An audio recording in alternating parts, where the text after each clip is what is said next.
Béatrice Couéron, je suis professeure d'économie en classe préparatoire et je dirige le site Melchior en partenariat avec l'Éducation nationale. C'est un site qui est développé par l'Institut d'entreprise pour faire dialoguer les mondes, le monde académique, le monde de l'entreprise et produire des ressources utiles pour les enseignants et les élèves. Alors j'ai le plaisir d'introduire cette 7e conférence qui s'inscrit dans notre cycle L'économie en question et qui a été adossée au livre de Bruno Bensasson, L'économie n'est pas qu'une affaire d'argent. Alors pour celles et ceux qui nous rejoignent, vous connaissez sans doute le système, vous êtes à la fois dans la salle et en distanciel, vous pouvez poser vos questions dans le chat et elles seront posées à nos intervenants au fil de l'eau, ou plutôt rassemblées et puis posées au moment opportun. Alors, vous pouvez aussi retrouver le replay des conférences précédentes, mais aujourd'hui, nous avons un immense plaisir de recevoir Agnès Benassi-Kéré dans ce cycle, mais elle nous reçoit chez elle, et donc un grand merci à Agnès. Je laisserai Christophe Lavial vous présenter, mais un très, très grand merci de votre accueil dans ce lieu prestigieux. Et puis, le professeur de SES que je suis vous avoue que vous jouez un rôle modèle dans voilà, ma vie professionnelle. Donc, j'aspire tous les jours à avoir votre pédagogie et ça éclaire mon chemin professionnel. J'ai aussi le plaisir d'accueillir Bruno Bensasson, qui sera présenté également par Christophe Lavial. Christophe, que je présente, est doyen du groupe de sciences économiques et sociales. Il est un inspecteur général de l'enseignement, du sport et de la recherche. Et donc, il a accepté de modérer cet échange qui vise vraiment à produire des ressources qui vont permettre ensuite d'irriguer les cours, de mieux comprendre en fait ces grandes questions autour des politiques macroéconomiques. Je vous laisse la parole, je vous remercie. Merci Béatrice, tout le monde m'entend bien, donc merci d'être venu présent, d'être venus nombreux ici en présentiel et puis je ne sais pas combien sont en distanciel. Et donc effectivement j'ai le grand plaisir donc d'animer ce 7e levée des entretiens autour du livre de Bruno Bensasson, donc avec Béatrice, tu l'as dit, donc 2 invités prestigieux. Donc, je vais commencer par Bruno Bensasson. J'ai pris mes petites notes pour pas me. Donc Bruno Bensasson, vous êtes diplômé de l'école polytechnique de l'école des mines de Paris. Vous avez débuté votre carrière professionnelle dans l'autorité de sécurité nucléaire. Puis après, vous avez fait un petit tour du côté de l'État et des politiques publiques, d'actualité aujourd'hui, puisque vous avez occupé de 2004 à 2007 des fonctions de conseiller technique en charge des questions d'industrie au ministère donc, de l'Environnement, au cabinet du ministre de l'Industrie, puis au secrétariat général de la présidence de la République entre 2004 et 2007. Donc, en 2007, vous entrez au groupe Suez, qui va devenir GDF Suez, puis Engie. Vous dirigez le département d'études économiques, ce qui fait que quand vous dites que ça n'est pas tout à fait votre langue maternelle, l'économie, vous devez quand même la manipuler tout à fait de manière satisfaisante. Et puis, vous dirigez donc différentes activités commerciales. Et puis récemment, et jusqu'en avril 2024, jusqu'à tout récemment, vous étiez directeur exécutif d'EDF pour le pôle énergie renouvelable. Et donc, en parallèle à toutes ces activités, voilà, vous commettez ce qui n'est pas un crime, mais vous commettez l'écriture donc, de l'ouvrage autour duquel nous échangeons depuis donc maintenant 7 sessions. L'économie n'est pas qu'une affaire d'argent. Et donc vous allez échanger aujourd'hui avec Agnès Benassi-Kéré. J'allais dire qu'on ne présente plus, mais on va quand même la présenter. Seconde sous-gouverneur à la Banque de France. Avant de rejoindre la Banque de France, vous étiez chef économiste à la Direction générale du Trésor. Donc vous connaissez et la politique budgétaire et la politique monétaire de l'intérieur. Donc ça, c'était de 2020 à 2023. Auparavant, vous aviez été présidente déléguée du Conseil d'analyse économique, directrice du CEPI, et puis occupé différents postes académiques, notamment à l'École d'économie de Paris, à l'École polytechnique, et dans différentes universités. Vous avez été membre du Haut Conseil de stabilité financière, du Conseil général de la Banque de France. Quand on a un peu avancé dans la carrière, si on rappelle trop, on a l'impression d'être très, très âgé. Mais non, ce n'est pas le cas. Vous avez fait beaucoup de choses. Et vous avez également fait partie du Conseil d'analyse économique franco-allemand et responsable du réseau de recherche CEPR sur l'architecture économique européenne, donc qui est en grande partie au cœur de nos préoccupations. Alors pour démarrer cet échange, qui sera... J'ai tendance à être bavard, hein, donc je dis tout de suite qu'il sera entre vous. Voilà, j'interviendrai de temps en temps, mais j'essaierai de me corriger. Je voudrais commencer par une petite anecdote qui n'en est pas vraiment une. C'est qu'on a eu une petite hésitation. On a préparé un petit peu ce qu'on allait pouvoir faire et le rythme de nos échanges. On a eu une petite hésitation sur le titre qu'on pouvait donner à cette conférence. Le titre qu'on a finalement retenu, Politique macroéconomique, le laisser-faire n'est pas une option, était directement inspiré du titre de la partie 4, je crois, du livre de Bruno Bensasson, bon, qui était qui était précisément Politique macro, ne pas laisser faire. Et puis Agnès Benassi-Kéré aurait préféré un titre mettant en avant les progrès de l'action publique. Alors bon, finalement, le compromis est allé vers ce titre, le laisser-faire n'est pas une option, mais vous verrez que ce n'est pas une anecdote parce qu'on va finalement parler des deux aspects, c'est-à-dire à la fois dans un premier temps, j'allais dire le pourquoi on fait des politiques publiques en général, des politiques macroéconomiques en l'occurrence, pourquoi donc le laisser-faire n'est pas une option, c'est-à-dire que la fiction d'une économie de marché qui fonctionnerait de manière optimale spontanément, est une fiction qui est partagée par très peu d'économistes. Le marché est un modèle qui permet d'appréhender la complexité économique, mais les économistes sont évidemment tout à fait conscients des défaillances du marché, de l'instabilité des équipes de marché, etc., de l'ensemble d'éléments sur lesquels on reviendra, qui justifient l'intervention publique en général, l'intervention de politique macroéconomique en particulier. Et puis donc ça c'est le pourquoi. Ensuite on abordera le comment. Comment est-ce qu'on met en œuvre, en l'occurrence, des politiques macroéconomiques, et comment, en l'occurrence, on a choisi de les mettre en œuvre en Europe. Pourquoi est-ce que la politique monétaire est unique? Pourquoi est-ce que les politiques budgétaires, elles sont nationales? Pourquoi des traités budgétaires? Pourquoi une cible d'inflation, enfin, etc. Pourquoi tout bêtement une monnaie unique? Enfin, on essaiera de revenir sur ces questions-là. Et puis la dernière partie, ou l'avant-dernière partie, sera sur en quoi précisément l'action de politique publique, et en l'occurrence l'action de politique macroéconomique, a-t-elle fait des progrès? Est-ce qu'elle en a fait? Oui ou non, et si oui, comment, sur quels éléments on peut se baser pour considérer qu'effectivement on a progressé dans notre manière de définir, de penser et d'implémenter les politiques macroéconomiques. Voilà en gros le programme. On va essayer de ne pas être trop bavard pour laisser une part d'échange avec la salle. Et donc, bah voilà, alors, dernier point, il y a beaucoup de lycéens ici, évidemment, mais ça c'est mon rôle institutionnel. Évidemment, cet échange est entièrement basé, articulé avec les programmes de sciences économiques et sociales, en particulier les programmes du lycée. Et donc en terminale, il y a un chapitre entièrement consacré à cette question des politiques économiques dans un cadre européen, avec une série d'objectifs d'apprentissage qui correspondent aux échanges qu'on va avoir aujourd'hui. Donc je commence par le premier thème. Le laisser-faire n'est pas une option, donc je me tourne vers Bruno Bensasson, puisque vous le revendiquez dans l'intitulé de votre parti. Et donc, pourquoi, selon vous, rappelez-nous pourquoi le laisser-faire n'est pas une option? Pourquoi il ne l'est pas au niveau micro? Pourquoi il ne l'est pas au niveau macro? Pourquoi il ne l'est pas dans les temps ordinaires? Pourquoi il ne l'est pas dans les temps extraordinaires? Donc, une première réaction. Merci, monsieur le doyen. Merci, monsieur le doyen, cher Christophe, de votre introduction. Merci aussi à Béatrice d'organiser ce cycle. Et merci beaucoup à Agnès d'avoir accepté d'y participer. Bonjour à toutes et à tous, à la fois ici dans la salle. C'est très agréable d'avoir tous ces lycéens avec nous. Et puis, derrière vos écrans, enseignants et étudiants. Alors, pourquoi le laisser-faire n'est pas une option? On avait commencé à l'évoquer lors de notre deuxième conférence à Sciences Po avec Jean-Luc Gaffard. On avait dit que les marchés étaient un outil utile et même parfois efficace pour faire fonctionner l'économie sous certaines conditions. Et donc, faire fonctionner l'économie, c'est contribuer à la satisfaction des gens. Mais c'était sous certaines conditions. Et on avait très vite dit qu'il y avait aussi des limites, qu'il y avait des défaillances à ces marchés. Et comme vous le dites, la plupart des écoles économiques admettent et connaissent ces défaillances. Et donc aujourd'hui, après quelques temps où on a considéré que les marchés pouvaient fonctionner de façon pure et parfaite, on va revenir sur ces défaillances et ces limites, et on va voir comment l'action politique est absolument nécessaire pour les corriger.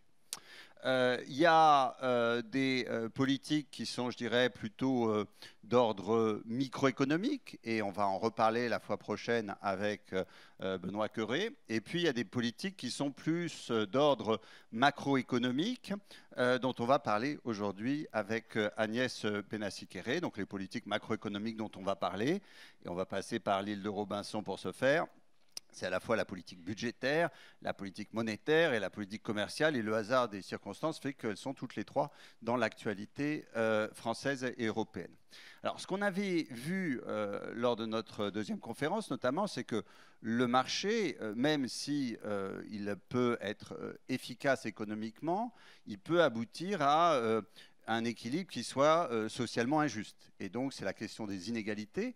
On y reviendra lors de notre 9e conférence, à la fois sur la source des inégalités et la façon de les corriger par des transferts. Et donc, ça nécessitera aussi de la fiscalité. On y reviendra.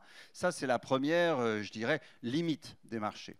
Et puis, on avait évoqué aussi des défaillances. Parmi les défaillances, on avait vu que pour que des marchés fonctionnent, il ne faut pas qu'il y ait des acteurs qui soient susceptibles de manipuler les prix à la hausse ou à la baisse. Et donc ça, c'est la question de la concurrence, sur laquelle on reviendra la prochaine fois avec Benoît Cœuré, sur la façon d'assurer à la fois une bonne concurrence sur les marchés ou, quand ils sont plus efficaces, de réguler les monopoles, puisqu'il arrive qu'ils soient plus efficaces. Dans les autres conditions de fonctionnement des marchés, on avait dit qu'il fallait qu'à prix donné, les décisions des uns n'influencent pas, ne polluent pas, dirais-je, la satisfaction des autres. Et ça nous renvoie aux questions de pollution et plus généralement d'externalités qui peuvent être négatives ou positives. Et on en parlera aussi la fois prochaine. Et puis, enfin, on avait observé que parfois, les marchés sont incomplets, qu'il n'existe pas de prix, il n'existe pas de prix actuel pour tel bien futur, où les prix ne sont pas si flexibles que ça et donc ne réagissent pas comme il faut, les prix, les taux, quand survient un choc d'offre ou de demande. C'est ce qu'on a évoqué la dernière fois avec David Tesma. Et c'est là qu'on va avoir tout particulièrement besoin de politiques macroéconomiques, budgétaires, monétaires et commerciales. Et donc, comme vous le disiez, Christophe, on va en avoir besoin à la fois en temps normal, quand tout va bien, parce que par exemple, il y a des biens publics, il va bien falloir les produire parce qu'ils contribuent à la satisfaction des gens, et puis aussi en temps de crise pour soutenir la demande quand c'est un choc de demande auquel on fait face. Merci beaucoup. Agnès Benassi-Kéré, cette opposition entre les temps ordinaires et les temps, on va dire, de crise ou les temps extraordinaires ou de choc conjoncturel, est-ce que c'est une opposition que vous faites vôtre? Et est-ce que politique monétaire et politique budgétaire sont utilisées de la même manière en temps ordinaire et en temps extraordinaire? Bon, merci pour toutes ces questions. Je ne suis pas sur mon temps. Donc c'est vrai que j'étais un petit peu interloquée par le titre que vous aviez proposé, le laisser-faire n'est pas une option, parce que tout de même nous sommes en France et les dépenses publiques représentent plus de 57% du PIB. Et au moment où vous avez proposé le sujet, on sortait d'une crise du monde agricole qui se plaint de surréglementation. Donc, je n'ai pas le sentiment qu'on vit dans un monde totalement débridé, de marché débridé. On peut le discuter si ces réglementations, si ces dépenses publiques sont au bon endroit, mais il me semble qu'il y en a quand même un bon paquet, comme on dit, et que, en tout cas, c'est vrai qu'il y a un malentendu entre le grand public et les économistes. Le grand public considère souvent que les économistes sont soupçonneux qu'ils sont des ultralibéraux. Et comme l'a dit Bruno il y a un instant, les économistes passent leur temps en fait à pister les failles de marché et la manière de faire de l'intervention publique. D'ailleurs, ça les distingue un peu des autres sciences sociales, si je peux faire cette petite parenthèse, qui est que l'économiste, comme le dit Esther Duflo très bien, prend sa trousse de plombier et arrive et dit où est le problème et je vais vous aider à le résoudre. Alors que dans les autres sciences sociales, on n'est pas du tout dans cet esprit-là, il me semble. On est plutôt dans un esprit d'analyser, de comprendre, de décrire, mais il y a moins cette volonté d'agir sur la matière de l'étude.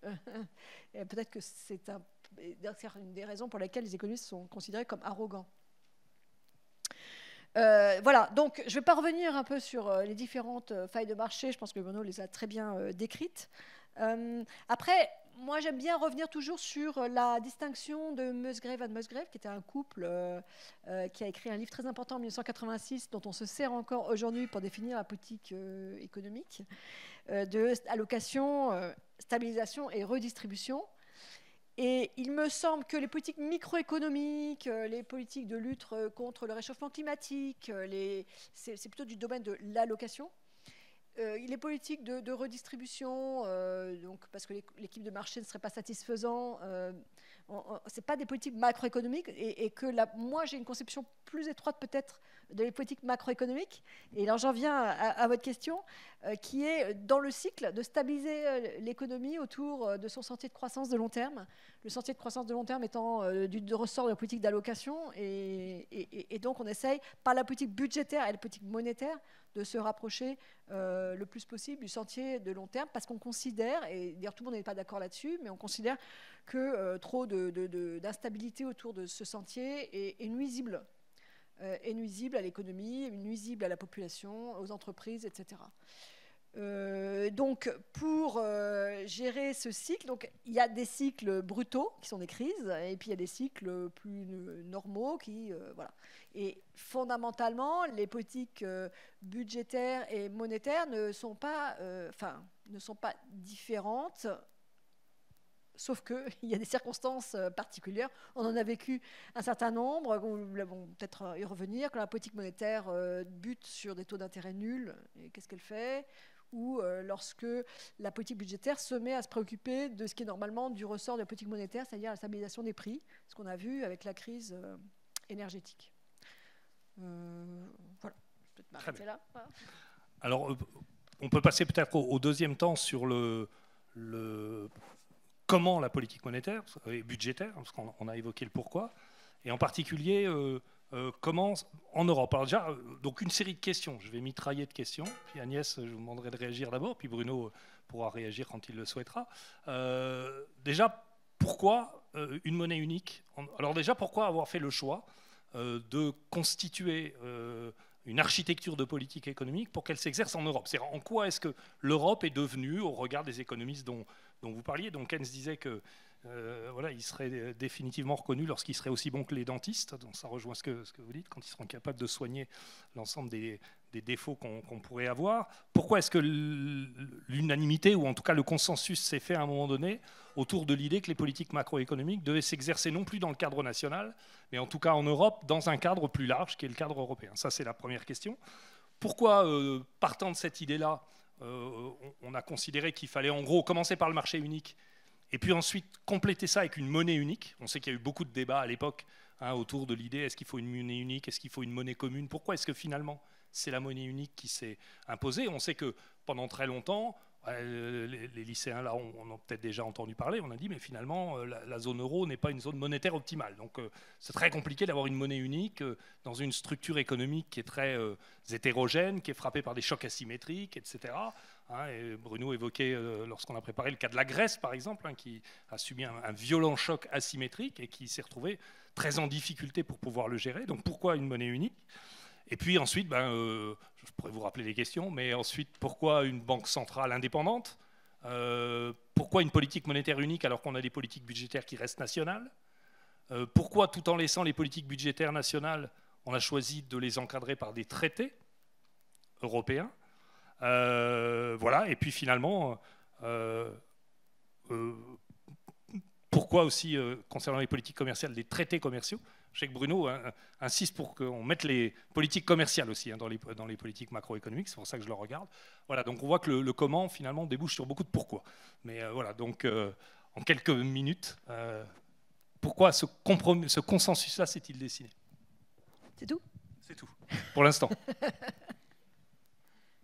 Tu veux que je commence, Agnès? Ou d'accord, comme tu veux.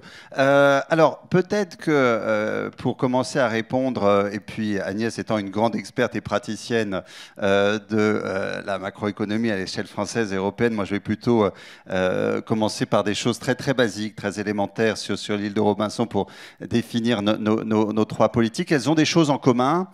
La première chose en commun, c'est des politiques publiques, donc c'est des autorités publiques qui en décident à différents niveaux. la politique budgétaire, vous l'avez dit Christophe, et Agnès va détailler, la politique budgétaire, elle est plutôt au niveau national quand elle n'est pas au niveau de la collectivité locale. La politique monétaire, on a fait le choix d'une monnaie unique, on va y revenir aussi, et donc elle est assez vite au niveau de la zone euro et de la communauté de la zone euro. La politique commerciale, elle engage nos partenaires commerciaux, il faut être 2 pour signer, et donc elle est souvent au niveau international. Et puis elles ont aussi en commun d'avoir leur utilité en temps normal, on va expliquer pourquoi, et puis aussi en temps de crise, et on l'avait évoqué la dernière fois, parce qu'elles vont soutenir la production de biens publics, l'investissement, les importations ou les exportations, et avec ce qu'avec David Tesma, on avait appelé un effet démultiplicateur, qu'on appelle aussi le multiplicateur keynésien sur la consommation. Alors, pour mettre un petit peu de concret derrière tout ça, comme à mon habitude, je vais retourner sur l'île de Robinson. Je rappelle Robinson, au début, est tout seul et produit et consomme des fruits, donc biens de consommation, au moyen de travail et d'échelle, qui sont les échelles des biens d'équipement. Alors, la politique budgétaire, en temps normal, elle a pour, je dirais, première fonction de produire des biens et services publics. Et on l'avait vu avec Gilbert Sett à la 3e conférence, il y a des biens qui sont par nature des biens publics, que les marchés ne peuvent pas produire. Sur l'île de Robinson, c'est la lutte contre les rongeurs. Ici, on appelle ça la défense. C'est les ponts. Ici, on appelle ça des infrastructures. C'est des expositions de coquillages. Ici, on appelle ça de l'éducation, de la culture. Il y a des biens publics qui, par leur nature, parce qu'ils sont non rivaux, non excludables, je vous renvoie à la 3e conférence, ne vont pas pouvoir être produits par le marché. Ça ne va pas marcher. Et donc, il faut quelqu'un pour organiser ça, et en l'occurrence, une puissance publique. Et il va aussi falloir le financer. Parce que tout ça, ça demande du travail. Et le travail, les fonctionnaires, il va bien falloir leur accorder une rémunération. Je pense qu'il y a beaucoup de gens dans la salle pour être d'accord. Et donc, la politique budgétaire, elle va poser principalement 2 questions. Quels facteurs, c'est là que Agnès parlait d'allocation de facteurs, quels facteurs on alloue à la production de biens publics, parce que les facteurs qu'on va allouer là, le travail, les échelles, etc., ils ne seront pas disponibles pour faire autre chose. Or, on a aussi besoin de biens privés. Il ne s'agit pas d'opposer les biens publics et les biens privés dans la satisfaction des gens. Il y a besoin des deux, donc c'est une question d'équilibre. Et puis, il y a également très vite une question un peu d'actualité, qui est comment on finance tout ça. Il y a classiquement 3 moyens, en tout cas dans l'histoire. Il y a l'impôt, il y a l'emprunt, et puis il y a la création monétaire. Alors c'est un peu moins d'actualité, la création monétaire directe, mais voilà, dans l'histoire ça existait. Oui, ça, on va avoir ici, mais par exemple au Zimbabwe ou au Venezuela, ça peut encore arriver, le monde ne s'arrête pas à la France. Et donc, il faut avouer que l'impôt, c'est pas le plus populaire, mais on va le revoir, c'est souvent le plus juste. Ensuite, il y a la politique monétaire. On avait constaté que le troc, c'est bien sympa, mais c'est quand même pas très pratique. Donc, on a besoin d'une monnaie et de confiance dans la monnaie. Et donc, sur l'île de Robinson, quand on prête, mettons, 100 € à un taux de 5%, donc on sait qu'on va recevoir 105 € dans un an, mais qu'est-ce qu'on pourra acheter avec, combien de pommes on pourra acheter avec ces 105 €? Ça renvoie au prix de la pomme. Comment il aura évolué entre aujourd'hui et dans un an? Donc ça, c'est l'inflation des prix à la consommation. On en a pas mal parlé ces derniers temps. Et donc, pour avoir confiance dans la monnaie, pour qu'elle soit une réserve de valeur, il faut savoir ce qu'elle vaudra dans l'avenir. Et ça, c'est la politique monétaire, Agnès pourra détailler, qui va le dire. Et si on est de façon un peu simpliste sur l'île de Robinson, la réalité est plus compliquée. Je vais faire référence à la théorie la plus simple de la monnaie, qui est la théorie quantitative de la monnaie. Elle a ses limites, mais sa part de vérité.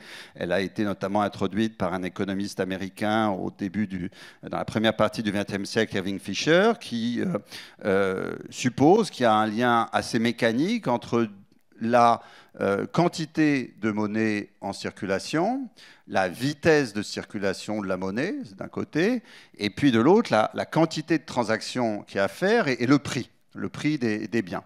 Si bien que si vous prévoyez une activité qui augmente, mettons, de 1% par an, et que vous ciblez une inflation de 2% par an, cette théorie vous dit qu'il faudrait que la monnaie augmente de 3% par an. Évidemment, les choses sont un petit peu plus subtiles que ça. Agnès pourra détailler. Cette théorie, elle n'est pas tout à fait vraie. La vitesse de circulation de monnaie, elle varie tout le temps. Aujourd'hui, c'est plus la banque centrale qui crée tellement la monnaie, elle régule ça, mais c'est largement les banques commerciales par le crédit. Il y a plein de transactions, pas seulement pour produire et échanger, mais aussi pour acheter des titres. Ça n'est plus tout à fait la quantité de monnaie qu'on régule, mais les taux. Mais voilà, fondamentalement, la politique monétaire, elle va permettre de influencer sur la valeur de la monnaie, donner de la confiance dans cette valeur en portant l'inflation, et puis elle va pouvoir aussi, en temps difficile, influer sur les taux d'intérêt et donc sur l'investissement. Et puis enfin, la politique commerciale, je finis par là.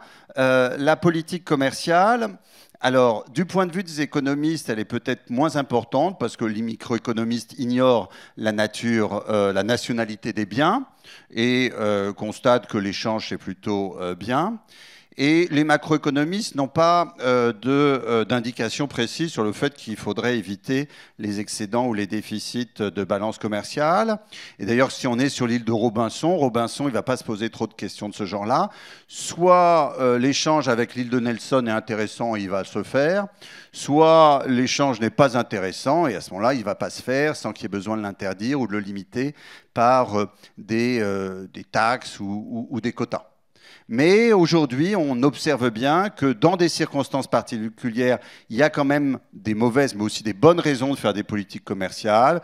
Je pense en particulier à la question de la qualité des biens qu'on importe. Je pense à la résilience face aux aléas géopolitiques. Et puis, dans une certaine mesure, également le soutien aux industries naissantes. On pense aux industries vertes ou l'accompagnement, la transition des régions ou des secteurs affectés.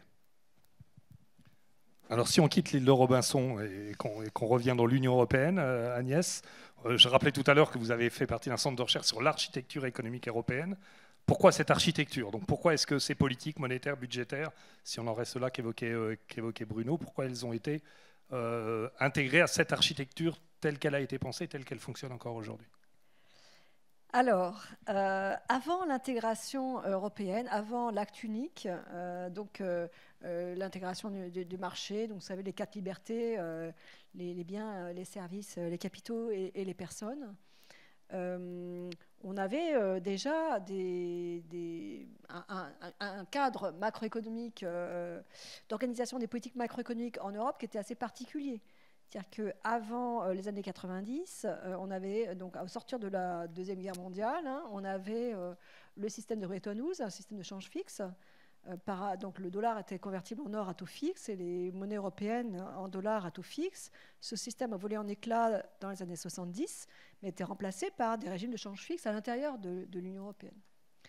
Et ça, c'est important. Pourquoi? Parce que, en fait, le passage, on n'est pas passé du régime de flottement à l'union monétaire, mais on est passé du change fixe à l'union monétaire. Ça n'a rien à voir.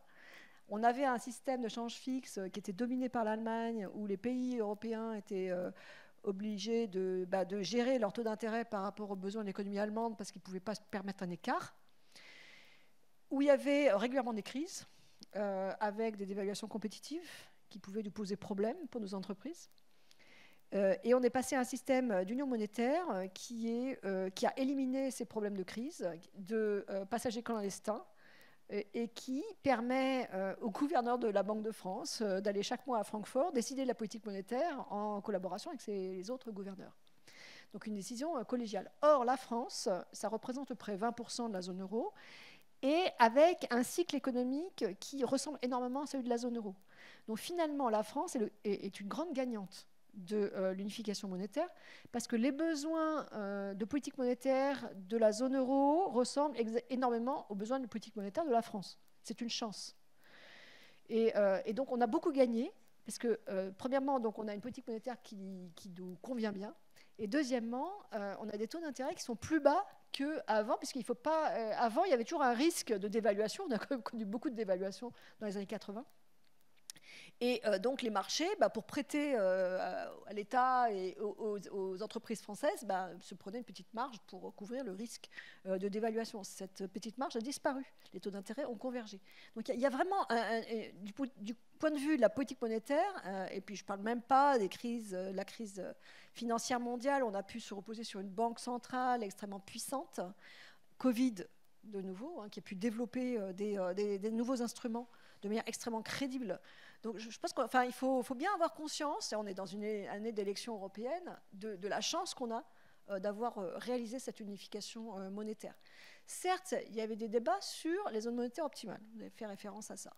Donc l'idée, c'est que, évidemment, tous les pays de la zone euro n'ont pas exactement le même cycle, il y a des divergences, et donc une politique monétaire unique ne peut pas convenir à tout le monde. Là, j'ai dit que ça convenait plutôt pas mal à la France, mais d'autres pays, ça leur convient moins bien, notamment les pays plus petits qui représentent par définition une plus petite part dans l'agrégat zone euro. Alors, c'est la raison pour laquelle on a dit les politiques budgétaires vont être au niveau des États. Et au niveau des États, on a des résultats aussi théoriques qui nous disent que la politique budgétaire, quand on est en union monétaire, est encore plus efficace. Pourquoi ? Parce que si le déficit public augmente, en fait, le taux d'intérêt ne va pas bouger. Et donc, on n'a pas cette perte qui fait que comme le taux d'intérêt monte, il y aurait moins d'investissement. On n'a pas cette perte. Donc, elle est super efficace. Et ça a été bien anticipé. On a dit, puisqu'elle est super efficace, attention, les gouvernements vont trop l'utiliser. Et donc, c'est cette idée du pacte, ce qui n'était à l'époque que le pacte de stabilité et de croissance et qui a été réformé plusieurs fois. Mais l'idée, c'est de mettre des limites, puisqu'il y a aussi un cycle politique. Et là, je m'inscris un petit peu en faux par rapport à la politique budgétaire locale. La politique budgétaire locale, de mon point de vue, ça n'existe pas. C'est-à-dire qu'il y a quelque chose qui est bien connu pour les prévisionnistes, qui est le cycle de l'investissement local. Donc 70%, quelque chose comme ça, de l'investissement public en France est réalisé au niveau local. Donc c'est gros. L'investissement public, c'est à peu près 3 points de PIB. Et donc ça fait 2 points de PIB, c'est quand même gros. Et on constate, mais c'est empirique, on constate qu'il y a un cycle qui est très régulier, calé sur les dates des élections municipales. Et donc l'année précédant l'élection, il y a un pic d'investissement. Et l'année suivant l'élection, il y a un creux. Et puis ça remonte progressivement, il y a un pic et de nouveau. Et ça, c'est très important pour les prévisionnistes, mais ça n'a aucune chance de coïncider avec les besoins de l'économie. Les besoins de relance, il faudrait que l'année avant l'élection soit justement une année de creux, de crise, où on a besoin de relancer. Donc, je ne pense pas que la politique budgétaire, d'ailleurs, il y a... En plus, les collectivités locales ne peuvent pas voter de budget en déséquilibre. Budget courant. Budget courant. Elles peuvent, voilà. Donc, c'est pour ça que je parle de l'investissement, puisque le budget courant, il n'y a pas de sujet. Donc, alors après, on a une construction européenne qui est fondée sur, une politique monétaire qui est réalisée par une banque centrale unique, dont la crédibilité est assurée par son indépendance. C'est très important. Pourquoi l'indépendance ? C'était une de vos questions. Là, c'est très pratique. Pourquoi l'indépendance ? C'est parce qu'on s'est rendu compte que c'était une manière d'atteindre un niveau d'inflation faible avec le moindre coût pour l'économie réelle. On a essayé d'autres systèmes, ça ne marche pas.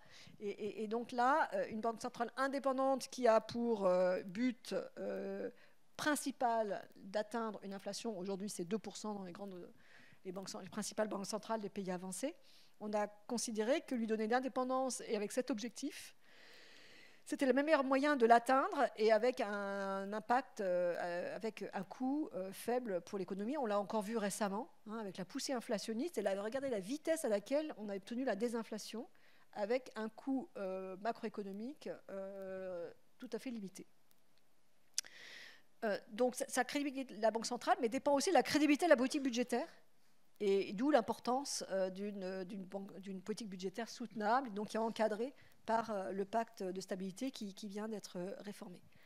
Après, on peut se poser la question, finalement, on a 2 instruments, et pourquoi est-ce qu'on dédie la politique monétaire à la stabilité des prix, et plutôt la politique budgétaire à la stabilité de l'activité, donc la limitation des cycles, parce que finalement, c'est 2 politiques de demande. 2 politiques qui vont agir sur la demande.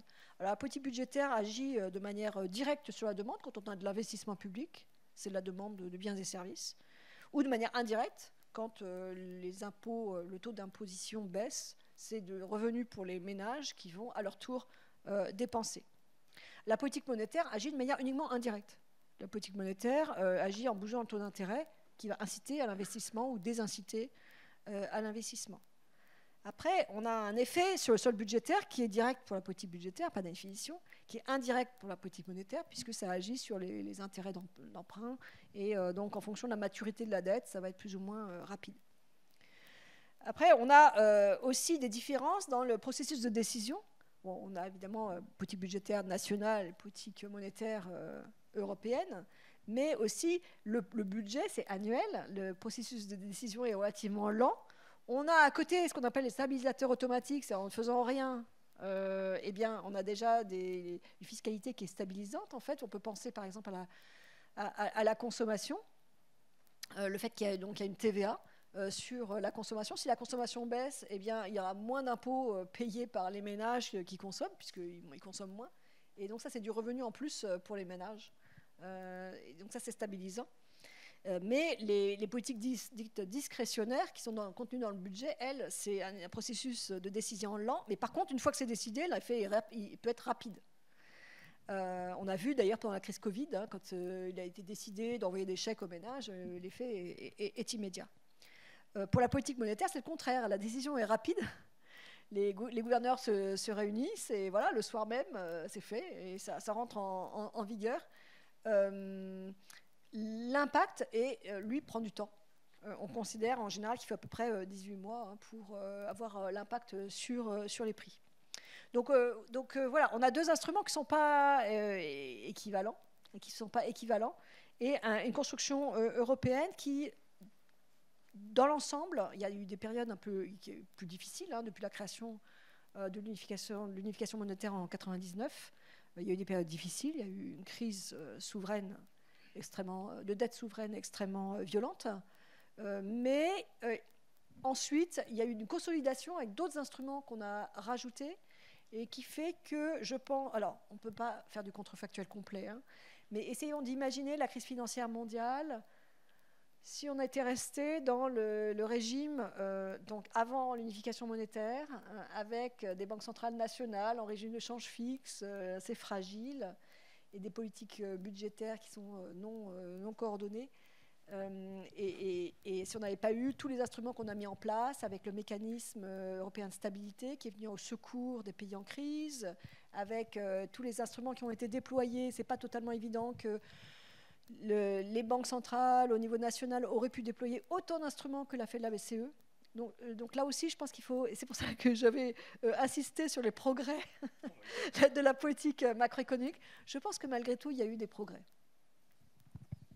Bruno, vous voulez réagir? Oui, quelques réactions. D'abord pour dire avec Agnès que oui, moi je suis d'accord aussi hein, qu'il y a eu des progrès. Et si on devait chercher un contrefactuel aux bonnes réactions de 2009, c'est peut-être en 1929 qu'on le trouverait. Il y a eu des mauvaises réactions. Keynes n'avait pas encore développé sa théorie, donc il n'y a pas eu de politique keynésienne. Et on sait ce que ça a donné, une crise bien plus sévère qu'en 2009. Quelques mots en complément de ce que disait Agnès. D'abord, pour dire qu'effectivement, du point de vue d'une entreprise, et je dirige une entreprise, c'est pratique d'avoir une monnaie unique dans la zone euro. C'est vrai qu'il peut y avoir des chocs asymétriques. La Grèce en a connu en 2010-2012. En ce moment, l'Allemagne, avec la hausse des prix du gaz, connaît une forme de choc asymétrique. La Pologne aussi. Mais du point de vue des entreprises, ça a beaucoup de bénéfices. Et donc ça présente une forme d'efficacité, même si, et c'est un peu l'idée générale de mon livre, l'économie n'est pas une affaire d'argent, n'est pas qu'une affaire d'argent, donc la politique monétaire ou la politique budgétaire ne peuvent pas tout, elles ne résolvent pas tous les problèmes de productivité, les problèmes de chômage, les problèmes d'inégalité, le problème d'inflation. Il y a plusieurs sujets et pour ça il va y avoir plusieurs outils. Ça, c'était la deuxième idée. Troisième idée, pourquoi j'ai parlé éventuellement de collectivité locale? Parce que je crois profondément dans le principe de subsidiarité. Il est inscrit d'ailleurs dans les principes de l'Union européenne, qui consiste à faire les choses aussi haut que nécessaire, aussi bas que possible. Et oui, une collectivité, c'est relativement petit, donc c'est une zone économique très ouverte, donc ça ne va pas pouvoir avoir une politique de régulation. Mais sur l'allocation, je crois que c'est important qu'il y ait une vie locale qui décide de savoir si on fait une école, si on fait un pont, comment on fait des transferts. Et d'ailleurs, les collectivités territoriales ont beaucoup de responsabilités politiques dans le domaine plutôt de l'allocation. C'est ça que je voulais dire plutôt que de la régulation. Idée suivante et avant-dernière, l'indépendance des banques centrales, c'est vrai que ça donne confiance dans la monnaie, dans sa valeur, dans l'inflation. Ça peut s'écarter un certain temps pour différentes raisons. Et la dernière fois, à raison de l'inflation importée du gaz. Mais ça évite le recours à la planche à billets. Alors c'est ancien, mais l'Allemagne des années 20, plus récemment le Venezuela, le Zimbabwe, la Grande-Bretagne au sortir de la Seconde Guerre mondiale ont joué de la planche à billets, soit pour financer leur budget, soit pour ce qu'on appelle euthanasier les rentiers, c'est-à-dire les gens qui avaient de la dette. Si on pense que la confiance dans l'économie et la monnaie, c'est pratique, eh bien, l'arbitraire monétaire, c'est pas super bien, et donc l'indépendance de la Banque centrale avec une cible d'inflation, c'est utile. C'est ce qui fait, me semble-t-il, le propre des monnaies, et ce qui manque à certains outils qu'on appelle numériques.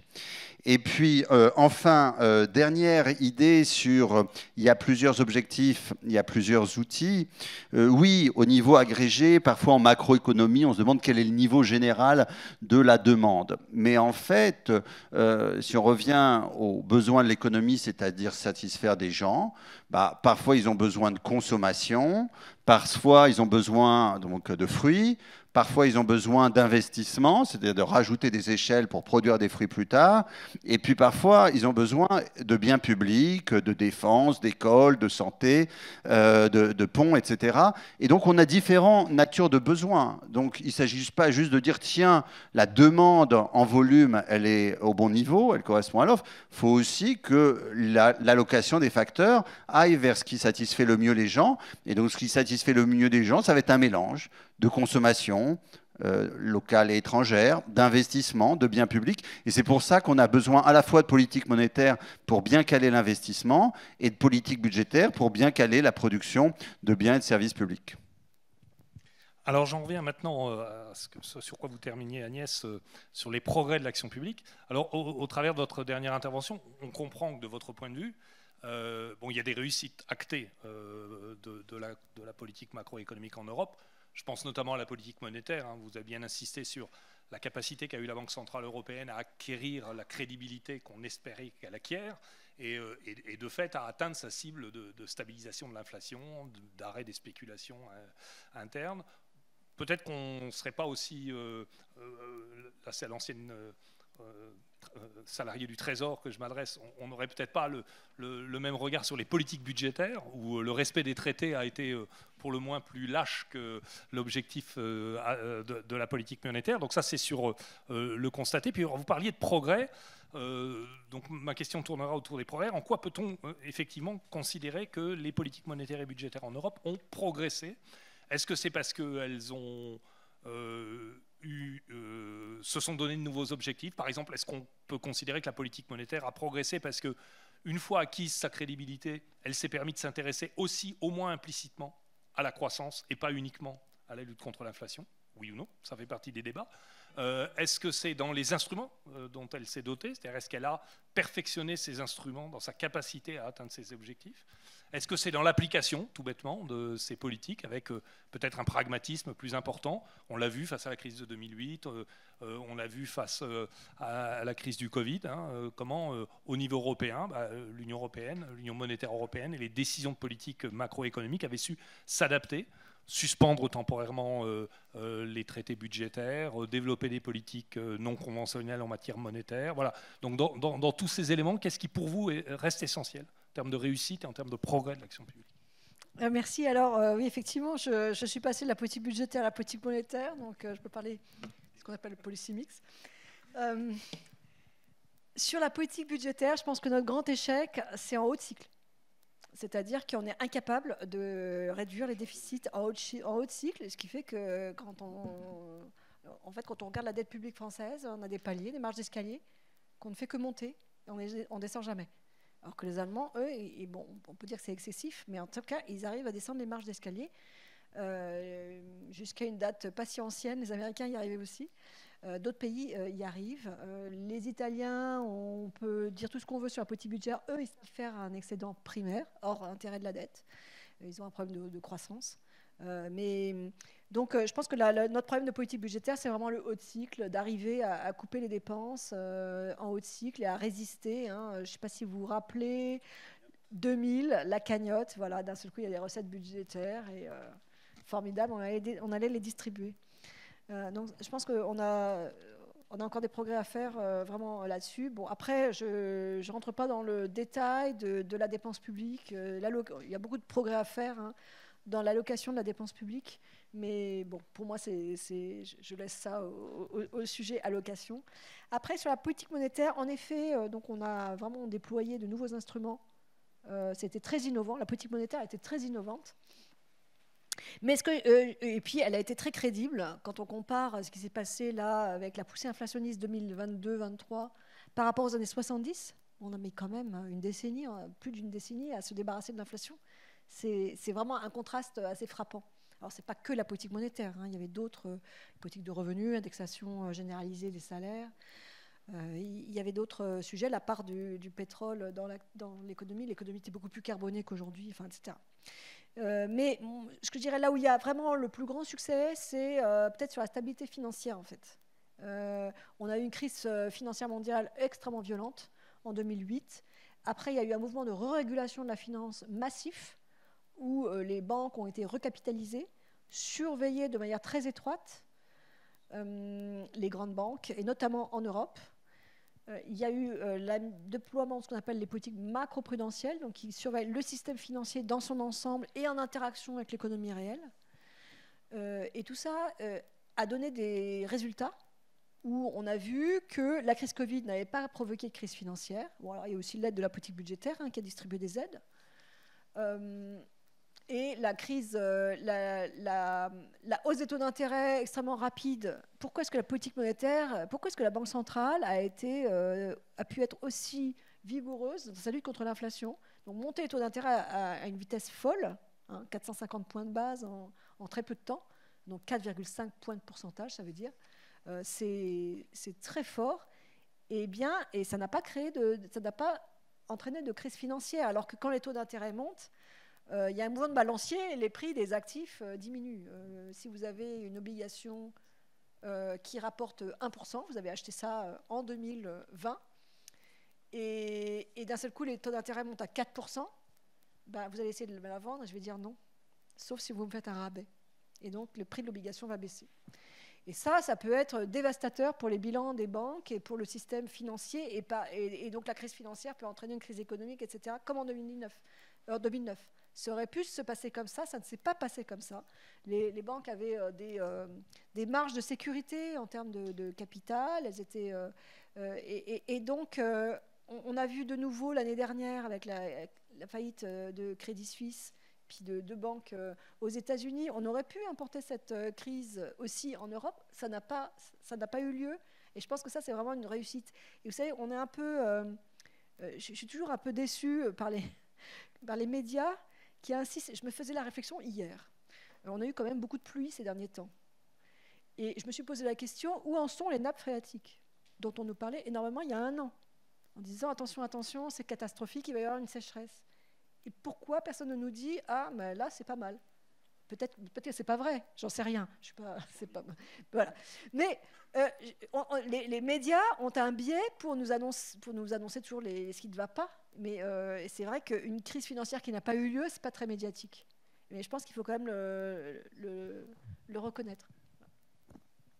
Bruno, est-ce que vous êtes aussi enthousiaste sur les progrès de l'action publique? Alors d'abord un petit mot sur les médias, parce que hier j'ai entendu le BRGM, le Bureau de recherche géologique et minière, intervenir sur Radio France pour dire l'état des nappes.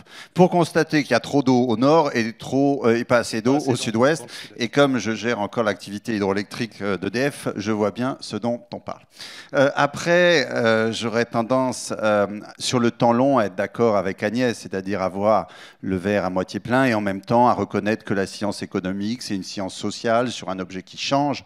L'astronomie, l'objet de l'astronomie ne change pas beaucoup. Par contre, l'objet de l'économie, il change puisque c'est une science sociale.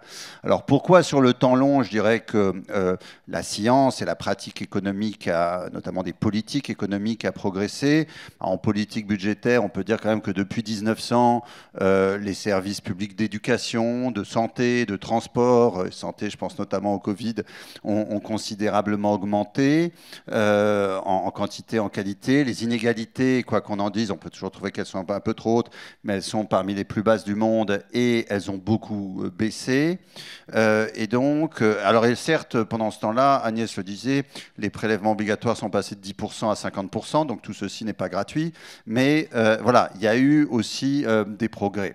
Sur la politique monétaire, c'est clair qu'on a désormais une crédibilité et une indépendance des banques centrales qui permet à peu près de voir où va la monnaie. Alors il y a des petites fluctuations, en particulier quand on importe du gaz qui tout d'un coup devient plus cher. Il y a un choc sur les termes de l'échange. On ne peut pas totalement l'absorber du côté monétaire, mais en tout cas, ça a très vite réagi.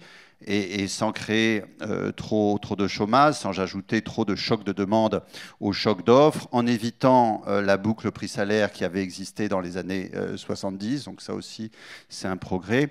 Et côté des politiques commerciales, par rapport au monde peut-être des années 1930, eh bien, le commerce a considérablement augmenté avec les bénéfices que ça procure, à la fois pour trouver des débouchés pour nos exports et puis pour également bénéficier d'importations à meilleur marché quand l'étranger fait des produits mieux que nous.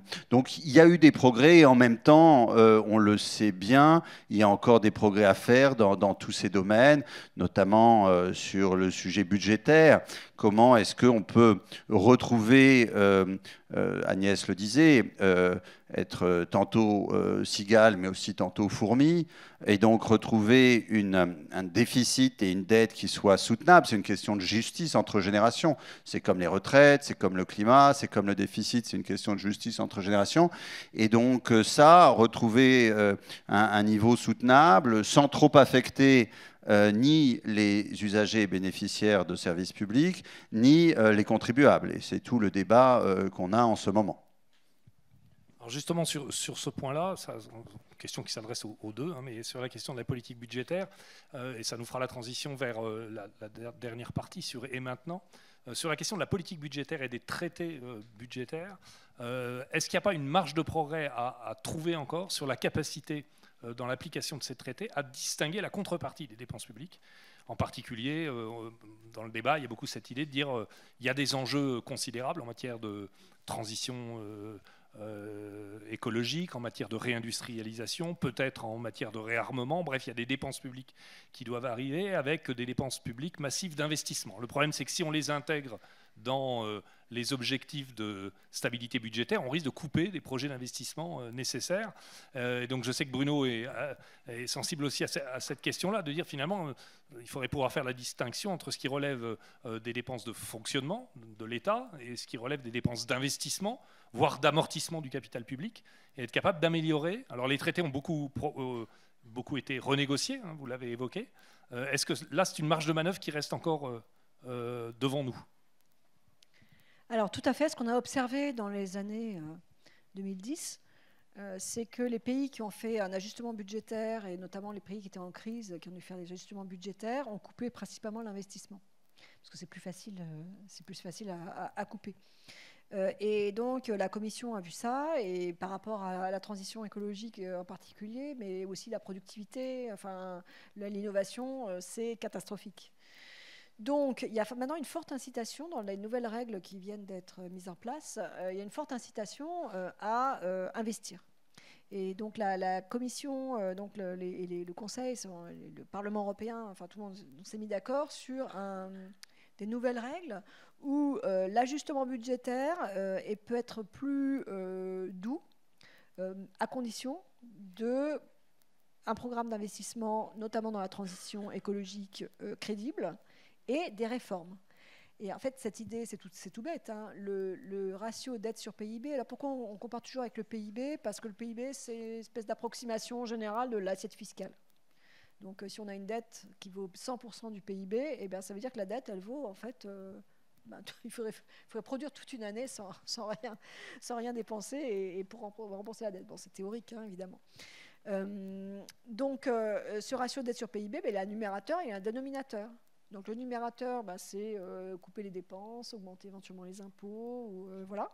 Et le dénominateur, il est aussi important que le numérateur. Et donc, il dépend de réformes. Et donc, par exemple, les réformes sur le marché du travail qui ont été faites, il y a eu tout un train de réformes en France depuis 10 ans sur le marché du travail qui a quand même permis d'augmenter le taux d'emploi. Et donc, ça, c'est favorable au dénominateur.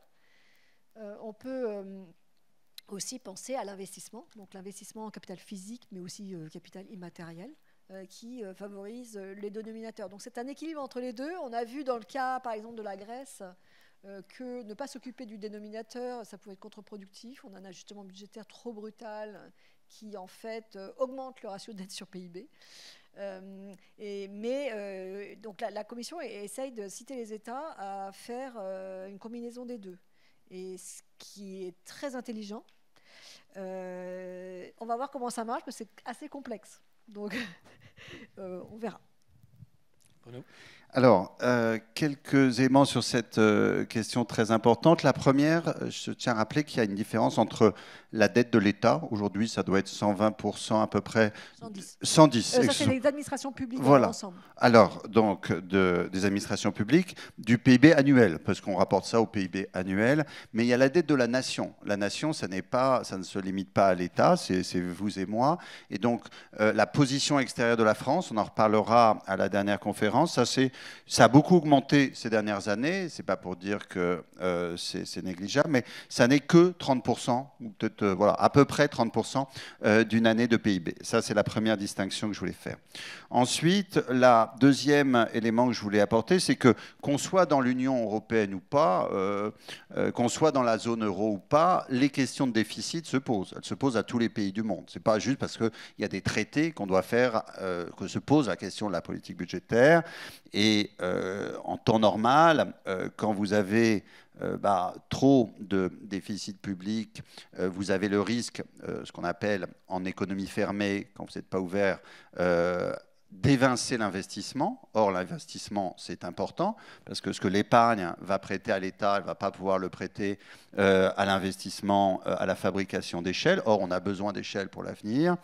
Et si vous êtes en économie ouverte, eh bien là, c'est plutôt le déficit commercial qui va être affecté. Plus vous avez de déficit public, plus vous aurez de déficit commercial. C'est ce qu'on a vu notamment au début de la première présidence de François Mitterrand. Et donc ça veut dire que vous creusez votre position extérieure et donc vous influencez l'avenir. Il y a souvent des sujets intergénérationnels.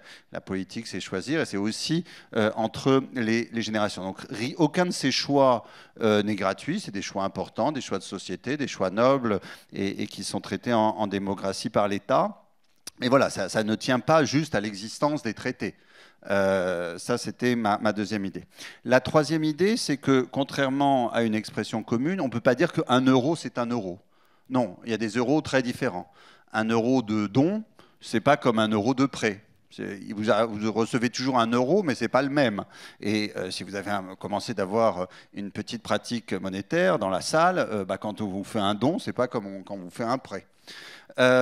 Et dans les entreprises, un euro, ce n'est pas un euro. Un euro de fonctionnement, ce n'est pas un euro d'investissement. Donc c'est très important, effectivement, d'intégrer cela.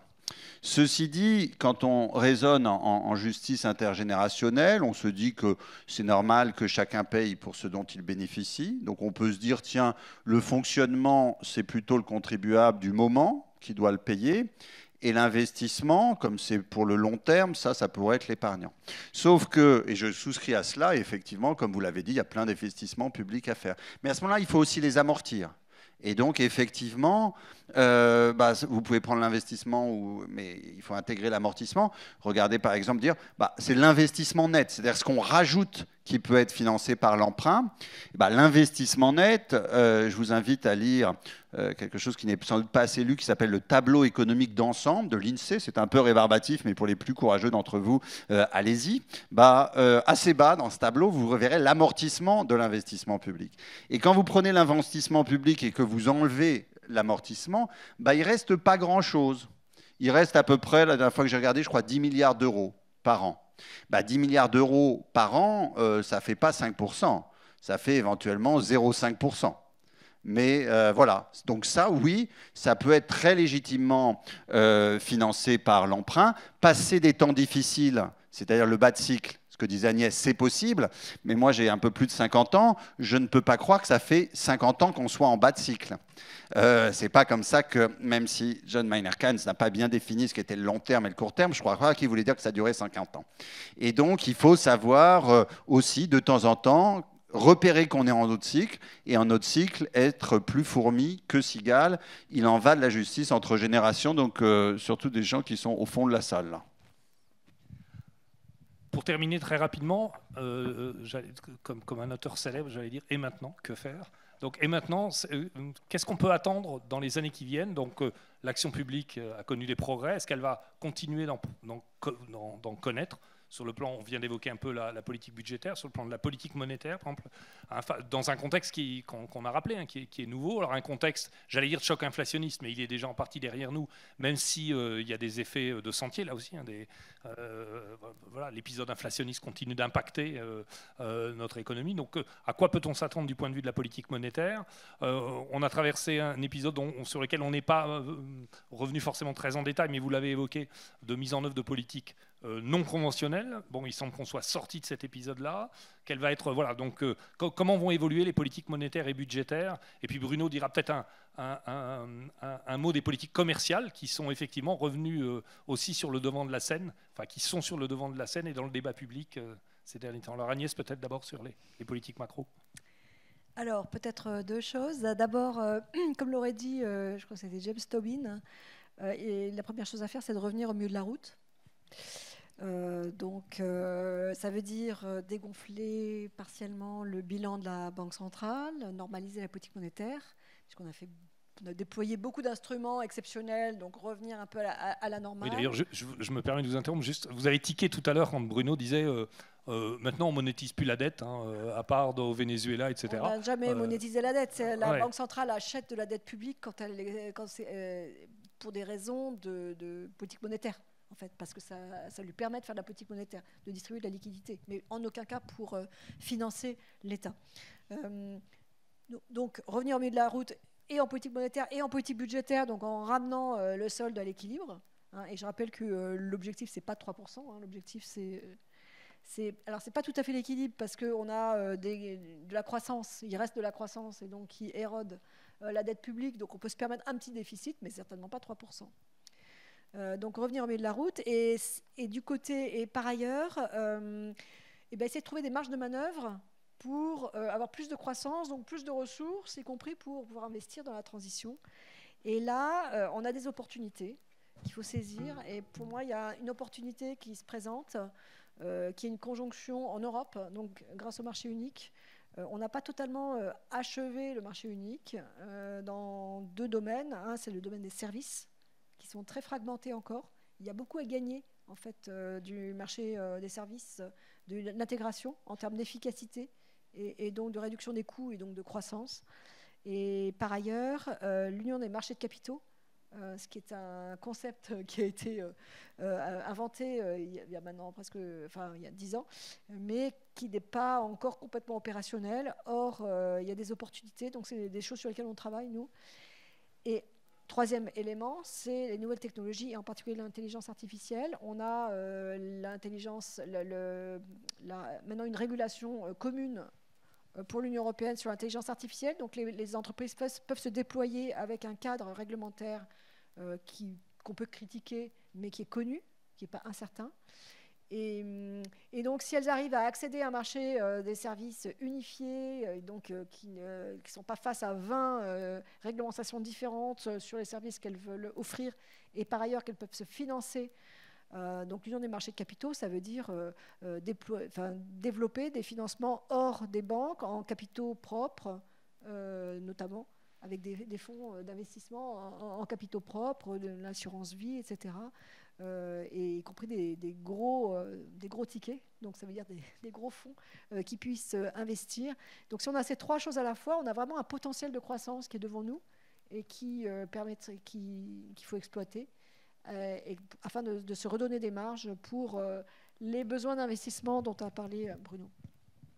Et juste avant de passer la parole à Bruno, rien à imaginer du côté de la constitution d'une politique budgétaire qui serait européenne, de la mise en place d'un impôt européen, de la mise en place de dettes européennes. Est-ce que ça, c'est quelque chose qui est dans les tuyaux? Pas du tout. Est-ce que ce serait nécessaire, pas nécessaire? Est-ce que ça pourrait permettre, par exemple, d'être d'autant plus exigeant dans les réductions des dettes et des budgets et des déficits budgétaires nationaux qui auraient une capacité de faire, notamment en matière d'investissement au niveau européen?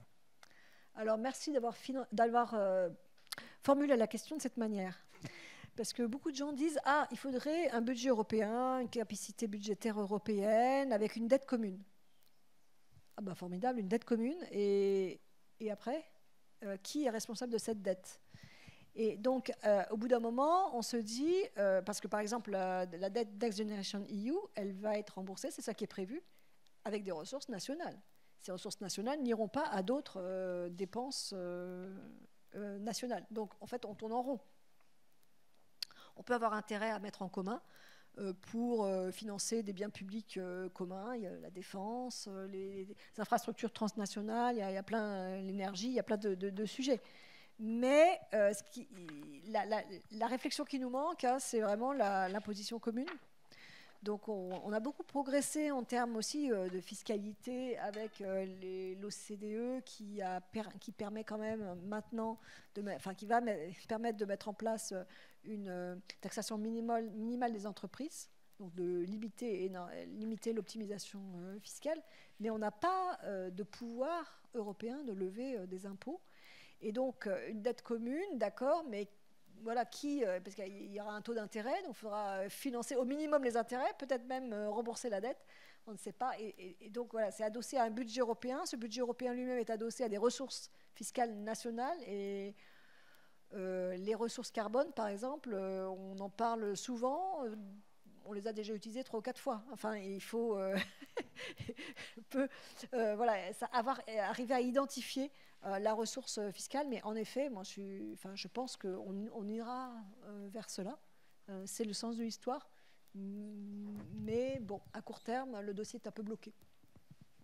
Bruno, vous vouliez revenir, vous, sur les politiques commerciales en particulier. Alors, oui, merci. Je vais en venir aux politiques commerciales et puis parler à la fois aussi un peu d'Europe. D'abord, je veux redire que le politique précède l'économique. C'est aux politiques en démocratie de faire les choix. Et donc, les économistes peuvent bien avoir leur vue. Je peux bien avoir ma vue politique. Mais elle vaut ni plus ni moins que celle de chacun d'entre vous. Donc, je vais plutôt m'attarder sur les questions économiques. Sur la politique budgétaire, on en a déjà parlé. Il y a eu des progrès. Il y a cette question de justice intergénérationnelle. Je pense que quand on rentre dans le détail des choix de dépenses et de recettes, on a encore à travailler en technique économique, à la fois sur comprendre, améliorer, mesurer la productivité de la dépense publique, s'inspirer de ce qui peut se faire à l'étranger. Il y a des choses qui marchent très bien dans notre pays, mais parfois ça peut marcher mieux à l'étranger. Donc regarder facteur donné, comment on peut être plus productif. La productivité, ce n'est pas un gros mot. Ça permet de produire plus avec des ressources finies. Et puis la question également de l'efficacité ou des effets incitatifs des différents impôts. Prenons les 10 premiers prélèvements obligatoires français et regardons leurs effets incitatifs, désincitatifs, parce que si on doit augmenter ou baisser les impôts, c'est intéressant de savoir non seulement ce que ça fait comme recette fiscale pour l'État, mais comment ça modifie le comportement des gens et donc le PIB potentiel. Sur la politique monétaire, je dirais que beaucoup de progrès ont été faits. L'inflation arrive à être maîtrisée dans des temps rapides. C'est peut-être plutôt du côté théorique. Je trouve qu'on a besoin d'une théorie un peu unifiée de l'inflation qui réconcilie ce qu'a dit M. Phillips dans les années 60, mais qui n'a pas bien fonctionné dans les années 70, et la théorie quantitative de la monnaie. Voilà, une théorie de l'inflation qui associe à la fois les questions de chômage, comme Félix l'a suggéré, mais aussi les questions de politique macroéconomique, de productivité, de termes de l'échange, quelque chose qui soit robuste, qui ne surprenne pas trop les gens et qui puisse être anticipé. Sur la politique commerciale, je crois qu'on a besoin de mieux comprendre l'avantage et les inconvénients de traités. Il y a beaucoup de débats sur les traités. Je pense que, sans rentrer dans la polémique, c'est intéressant de comprendre ce que apporte un traité à la collectivité, mais aussi ce qu'il peut créer comme perdant et comme gagnant pour bien savoir où on va. Mais je note qu'il y a encore beaucoup de débats sur ces questions de traités. Pourtant, dans le temps long, l'ouverture internationale nous a plutôt aidés. Les dernières années ont aussi montré que des aléas géopolitiques pouvaient arriver. Et donc, si on craint que ces aléas soient à la fois probables et pénibles, il faut s'y préparer. Et c'est là que des idées, non pas d'autarcie, parce qu'on sait bien que l'autarcie, c'est horriblement coûteux, mais d'une certaine gestion des dépendances, ou des interdépendances, ne pas mettre tous ses œufs dans le même panier, comme on dit, est sans doute une bonne chose. De façon plus générale, je pense que notre débat économique, notre politique économique, gagnerait à peut-être un petit peu plus de sérénité, de compréhension. C'est aussi pour ça qu'on fait ce cycle, pour que chacun puisse s'approprier les outils, éviter les incantations, les recettes magiques. Et par exemple, la dette, ça ne résout pas tellement les choses. Vous pouvez la mettre où vous voulez, on le sait bien dans notre vie quotidienne. On peut emprunter, ça a des intérêts pour passer des moments difficiles, mais ce n'est pas une solution magique. Et donc, si je reviens à l'île de Robinson, vous pouvez créer un fonds européen, mais ça n'enlève rien au fait que globalement, l'investissement va être égal à l'épargne, et l'épargne, c'est ce que vous n'allez pas consommer. Donc, si vous voulez investir plus, il va falloir renoncer à consommer. Donc, si vous voulez plus d'échelle, il va falloir un peu moins de pommes. C'est possible, les échelles, c'est bien les échelles. Et on a besoin d'investir dans la défense, dans la santé, dans les infrastructures, dans la lutte contre le dérèglement climatique. Mais c'est des choix politiques entre le temps court et le temps long. Et si j'en viens à votre dernière question, Christophe, au-delà de la dette sur l'Europe, je pense, et là, alors c'est un peu à titre citoyen pour le coup que je m'exprime, mais ça renvoie à notre principe de subsidiarité. S'il y a des biens publics qui sont bien de niveau communautaire parce qu'on les gère mieux tous ensemble que chacun de son côté, c'est sans doute pas l'éducation parce que ça, chaque pays aime bien éduquer dans sa langue, mais la défense, et la défense, ça ne va pas sans diplomatie, et le climat, ce sont des sujets qui dépassent l'échelle nationale. La défense, assurément, c'est au moins du niveau communautaire, mais ça suppose une diplomatie commune, parce qu'il vaut mieux que la défense soit orientée par la diplomatie.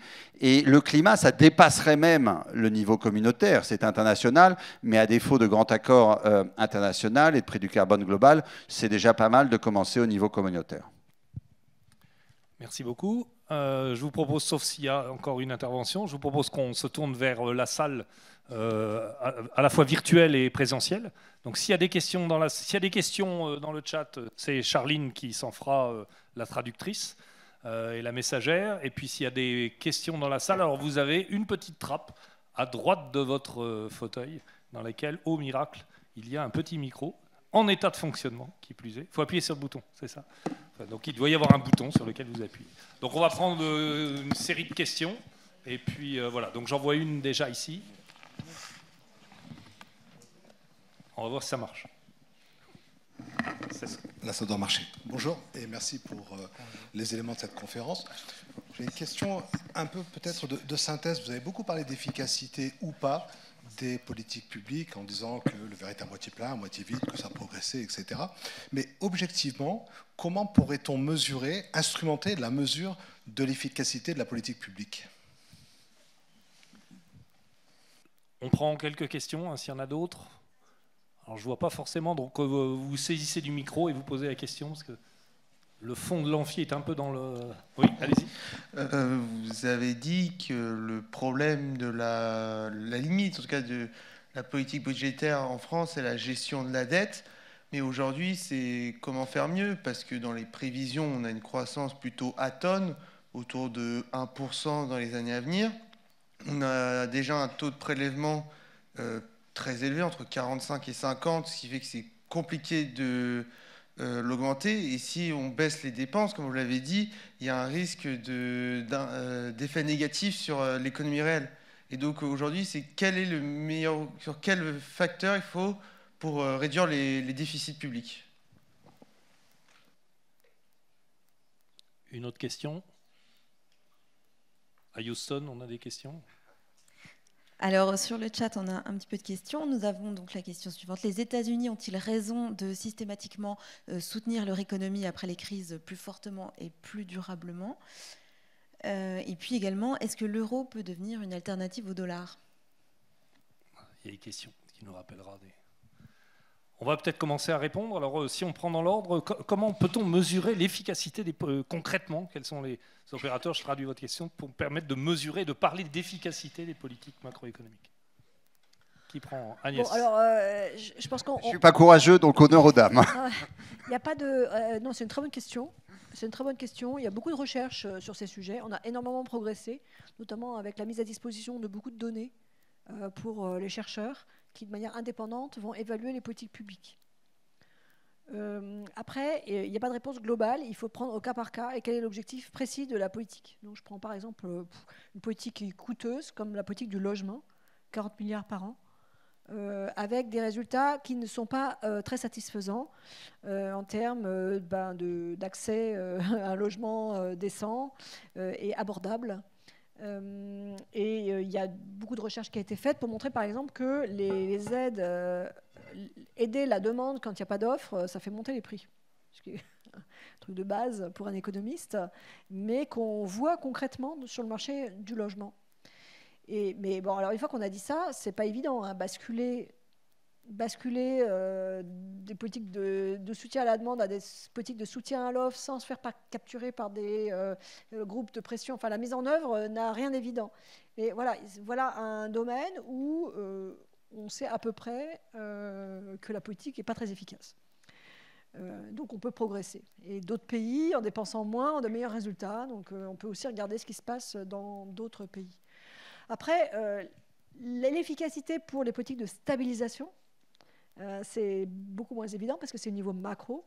Donc on va regarder l'instabilité, on va regarder l'instabilité des prix. Est-ce qu'on atteint l'objectif d'inflation sur le moyen terme, qui est l'objectif, qui est l'horizon donné par les traités?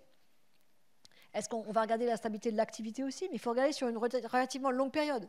Je pense que les années 90, où on a cru atteindre le Graal, donc tout était calme, l'activité était stable, l'inflation était stable, et donc les responsables de politique économique se rengorgeaient en disant on est vraiment très bon.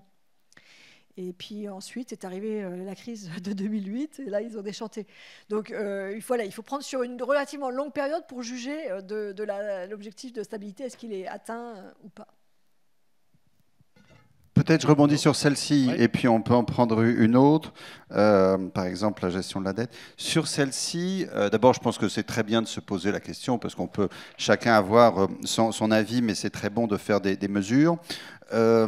Si par exemple on prend la santé, qui est un bien public de première nécessité, on peut regarder par exemple l'espérance de vie en bonne santé, et constater qu'il y a eu des progrès prodigieux depuis 100 ans et a fortiori 200 ans.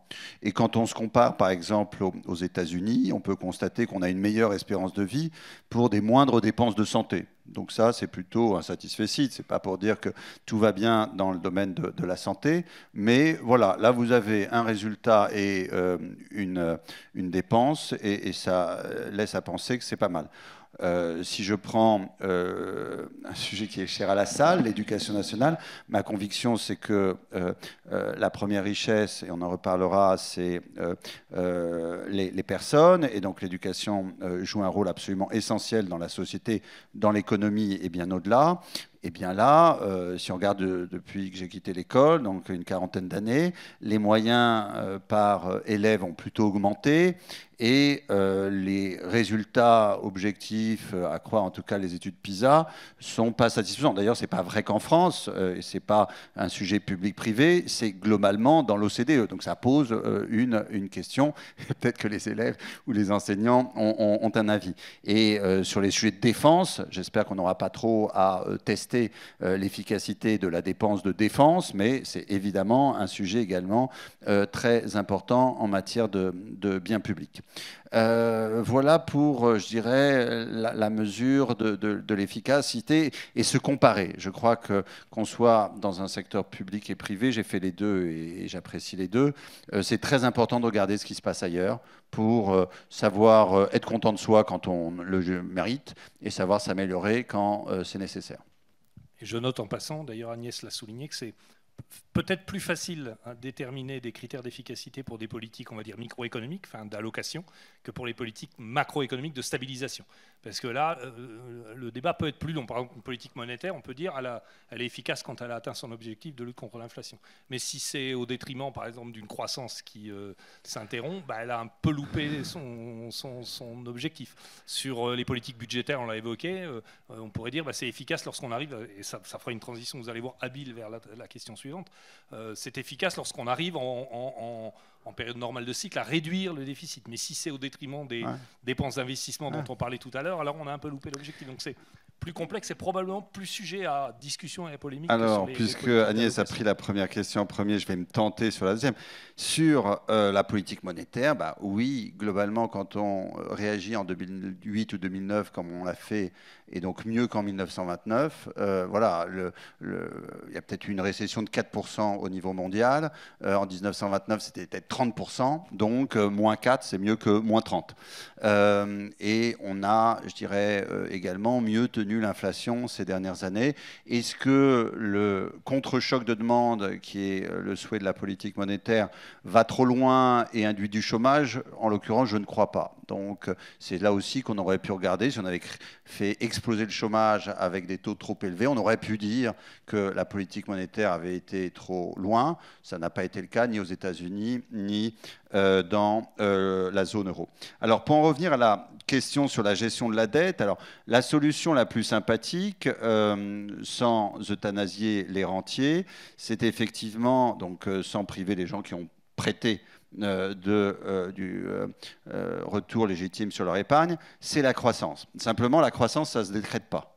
Ce qu'on a dit la dernière fois avec David Tesmar, c'est que c'est le fruit, globalement, sur le temps long. Sur le temps court, on peut toujours parler de la demande, mais sur le temps long, et c'est ce qui importe là, sur les décennies, c'est l'offre. Et donc l'offre, c'est à la fois la productivité des facteurs, ça ne se décrète pas, c'est le résultat de l'éducation, de l'innovation, de l'ouverture internationale, et la quantité de facteurs, donc combien on travaille tout au long de la vie, tout au long de l'année, tout au long de la semaine. Donc la croissance, c'est super, mais ça ne se décrète pas.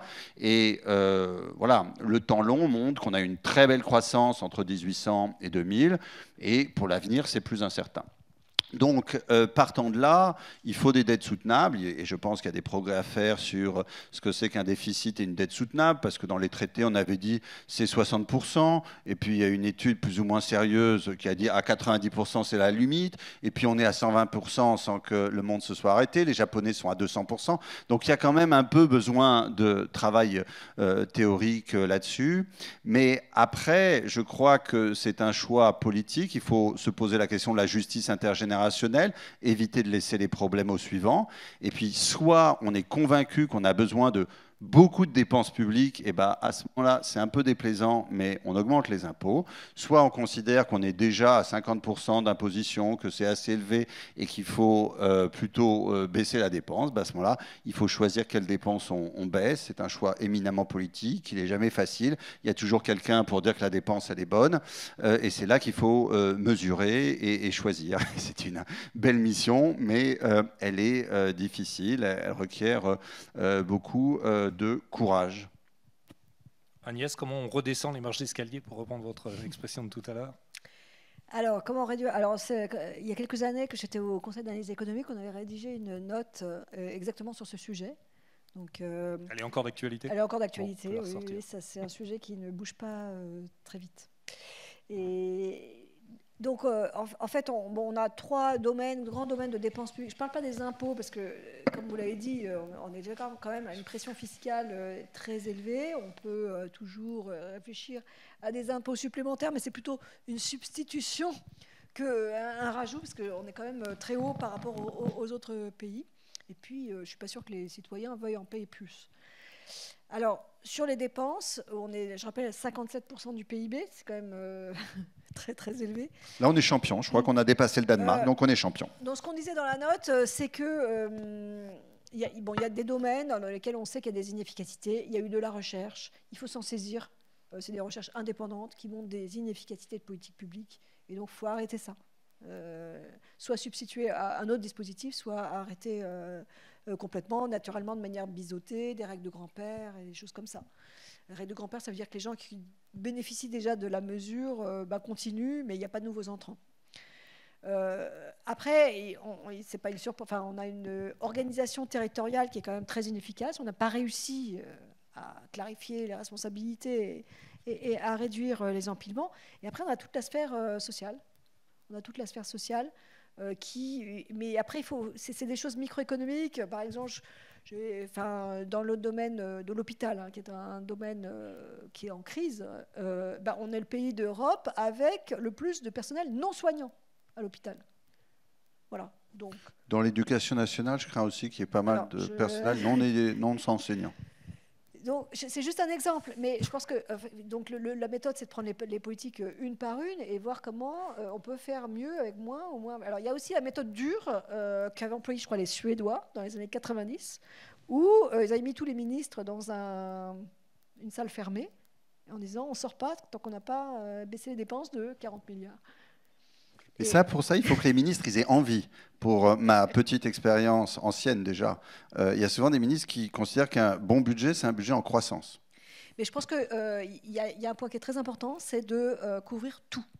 Ce n'est pas parce qu'un domaine est prioritaire, l'éducation, la défense, la justice, qu'on ne peut pas faire des gains d'efficacité. Ça, c'est la première chose. Il ne doit pas y avoir de totem. Il ne faut pas éliminer des domaines, parce que sinon, ça ne marchera pas. Et la deuxième chose, c'est les lois de programmation. En fait, de ne pas les définir en points de PIB, mais de les définir en euros constants. Et pour pas que, si on a une surprise de croissance, on la dépense automatiquement. Donc ça, c'est des petits détails, mais c'est très important. Et de manière générale, des règles en dépenses, en euros constants, donc transformer les règles budgétaires en euros constants d'une année sur l'autre, c'est un bon moyen de maîtriser la dépense. Alors, en même temps, il ne faut pas être trop brutal, il ne faut pas que ce soit contre-productif. Donc, mais un grand nombre de ces réformes de dépenses publiques, en fait, s'étendent sur plusieurs années.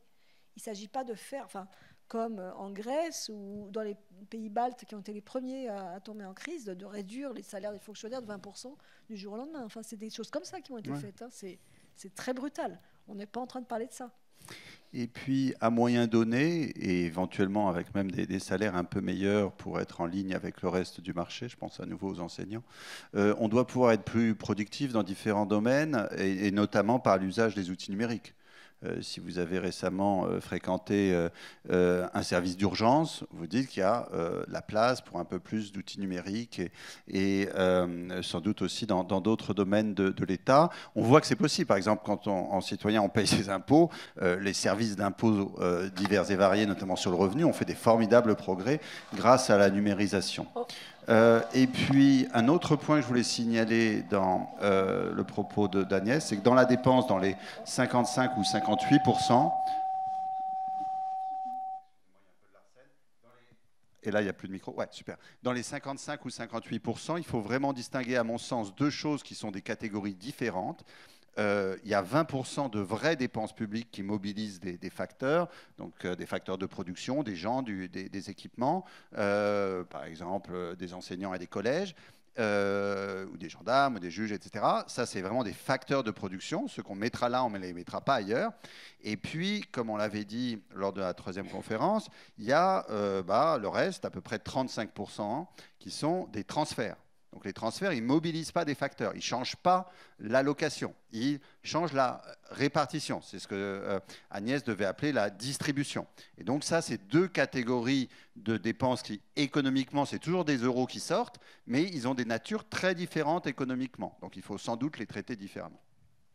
Alors j'en viens très rapidement et je regroupe les deux dernières questions, alors qui n'étaient pas liées, mais qui peuvent se lier assez facilement. Bon, l'éternelle comparaison avec les États-Unis, qui sont capables de qui apparaissent capables de mettre en œuvre des politiques très volontaristes dans un sens ou dans un autre, et dont on dit souvent qu'elles bénéficient en particulier du rôle international du dollar qui leur permet d'agir, comme le disait, je crois que c'était Nixon qui disait ça, le dollar c'est notre monnaie, c'est votre problème. Et donc du coup, la liaison avec l'autre question, est-ce que l'euro finira par devenir une monnaie alternative, si tant est qu'il ne le soit déjà, au dollar, qui permettrait de rééquilibrer ce rapport de force au niveau international? Agnès. Alors, les États-Unis sont clairement dans une trajectoire budgétaire non soutenable, avec une dette explosive. Ils bénéficient du statut international du dollar, qui fait que, en fait, on en a tellement besoin pour des sujets financiers que on ne regarde pas trop de près à quoi ça ressemble. Donc, ça fait quand même plusieurs dizaines d'années que les économistes s'inquiètent de la fin du dollar, d'un crash final où d'un seul coup les marchés se détourneraient du dollar. En fait, même s'il y a des inquiétudes, il reste qu'il y a beaucoup d'épargne dans le monde, il y a besoin de liquidité, c'est l'actif le plus liquide. Donc, la zone euro, pourquoi la zone euro ne rivalise pas? Alors, donc, ça, à mon avis, ça ne va pas se terminer par un défaut des États-Unis, mais c'est plutôt pas une monétisation. Donc là, on sera dans le cas Zimbabwe. Ou de John Law. En France, la dernière fois, c'était sous Louis XIV, donc voilà. ça remonte il y a longtemps. Qui entraîne de l'inflation et donc finalement érode la valeur réelle des bons du Trésor. Pourquoi est-ce que la zone euro ne peut pas véritablement rivaliser? Parce que ça nous ramène à la question précédente, qu'on n'a pas un budget européen, le budget européen est tout petit, et alors que les États-Unis, c'est le budget fédéral qui est gros et le budget des États qui est petit, et nous, c'est l'inverse. Et donc, on n'a pas un marché de la dette publique européenne liquide, sûr, rivalisant avec les États-Unis. Ça, c'est vraiment l'énorme différence entre la zone euro et les États-Unis. Néanmoins, on a un système monétaire, ça j'ai beaucoup travaillé là-dessus dans ma carrière académique.